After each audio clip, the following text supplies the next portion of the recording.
भारतीय संस्कृति में पाँव का बहुत महत्व दिया गया। अभी जो गाना आपने सुना, एक भक्त ने गाया, आपके चरण इतने श्रेष्ठ हैं। क्या क्या किया चरण ने। ये एक अन्नमाचार्य करके एक संत हुए आंध्र प्रदेश में, उन्होंने गाया। हमारे यहाँ हमेशा कहते हैं चरण वंदना, चरण को बहुत महत्व देते हैं। कोई ये नहीं कहते सिर वंदना, सिर को नमस्कार करते, चरण वंदना ही बोलते। इसका मतलब सबको सम्मान करो। जो छोटे से छोटे आदमी है, जो काम करता है, उसको प्रणाम करो, उसको सलाम करो। काम करने वालों को सम्मान करना है। हमारे संस्कृति में कभी भी ऐसा नहीं देखा, कोई घर के काम करने वालों के साथ कभी बदतमीजी से व्यवहार नहीं करी, उनको सम्मान करते आए।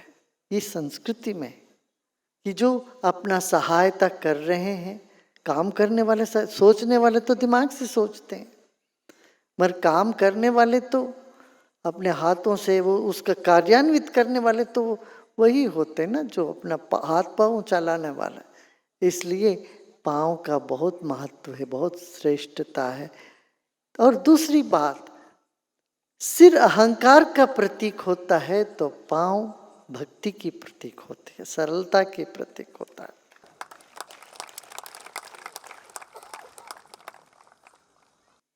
रावण को 10 पाँव नहीं था, दशानन बोले गए 10 सिर है, विनाश की ओर गए। श्री राम को कहते पूज्य पाद चरण, श्री राम के चरण के महत्व है। जहाँ श्री राम का चरण पड़ा वहाँ जड़ता माने पत्थर जो बन गई थी अहल्या, वो तर गई। जिस नाव में वो पांव रखे वो नाविक तर गया। तो श्री राम के चरण का ज्यादा महत्व है, रावण का सिर का महत्व। जब सिर पांव को छूता है तो ये एक साइकिल बनता है, पूर्ण होते हैं।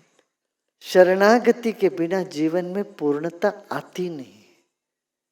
तो इसलिए कहते हैं हम लोग हमारे यहाँ पर, इसका मतलब किसी के पांव पकड़ के घीसो मत, ये नहीं। पांव छूना, वो पांव का स्मरण मन में करने भर से हो जाता है। हमारी चेतना जो अहंकार में तने हुए जो चेतना है, वो तरल होके झुकने लगती है। जिस पेड़ में ज्यादा फल होता है वो झुकता है।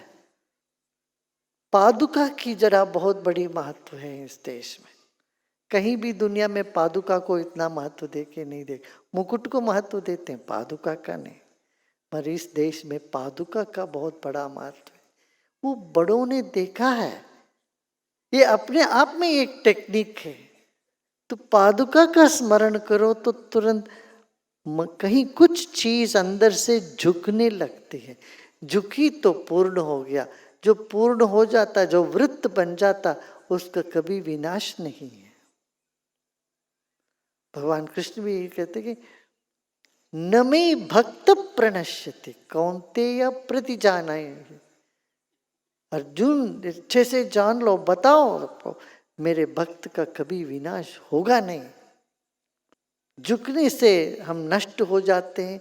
ये भय जो है ये अहंकार का होता है। अहंकार सोचता मैं झुक जाऊं, पता नहीं मेरे ऊपर से लोग चल पड़ेंगे, मैं नष्ट हो जाऊं।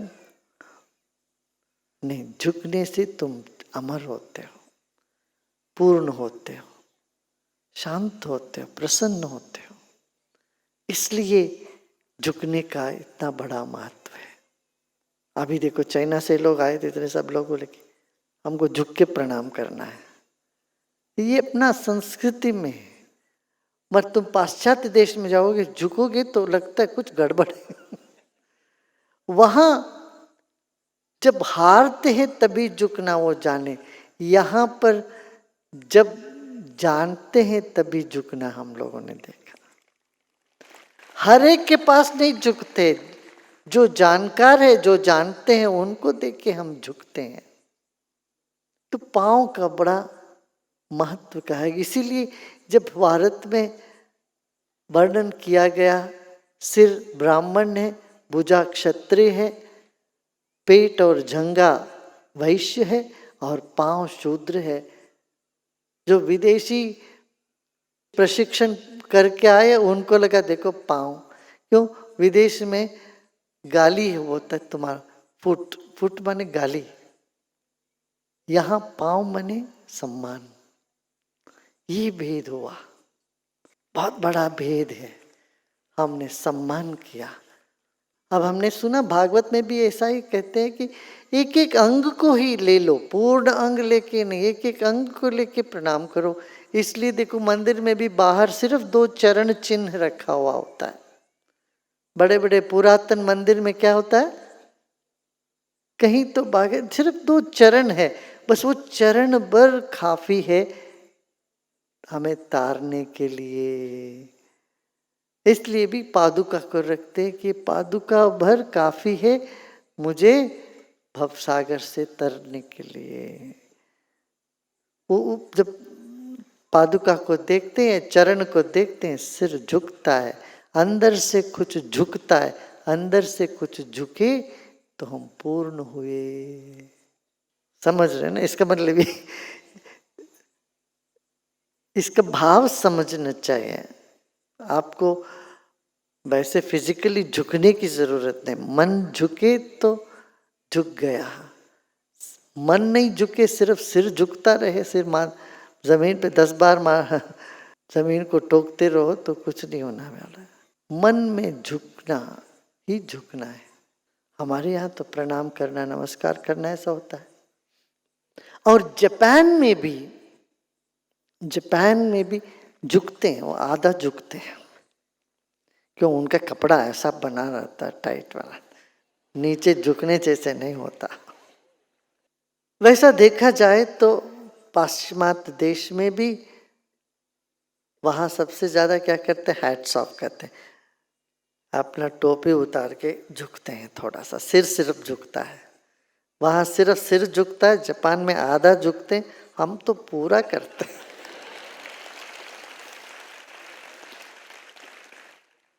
और कहीं कहीं तो पुरातन जो पुराने पद्धति वाले तो साष्टांग करते हैं। पूरा साष्टांग का मतलब पूरा अंग, सारे अंग जमीन पे लग गए हैं, साष्टांग प्रणाम हम कहते हैं। अभी ये पाद का, चरणों का,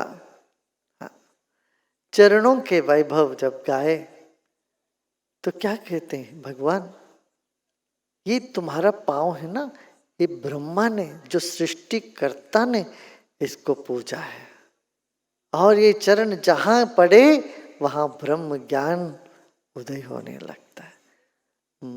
और लक्ष्मी दबा रही है आप चरणों को, लक्ष्मी सिर नहीं दबा रही है, पांव दबाते, माने पांव के पास लक्ष्मी है ये बताते हैं, चरण के पास लक्ष्मी बैठी हुई है।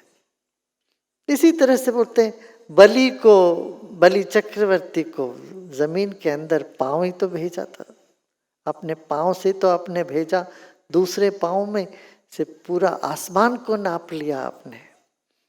ऐसे आपके पांव है। अपने पुराणों में जितने चरण के बारे में गाथा है, महिमा है, वो सब इसमें गाए हैं।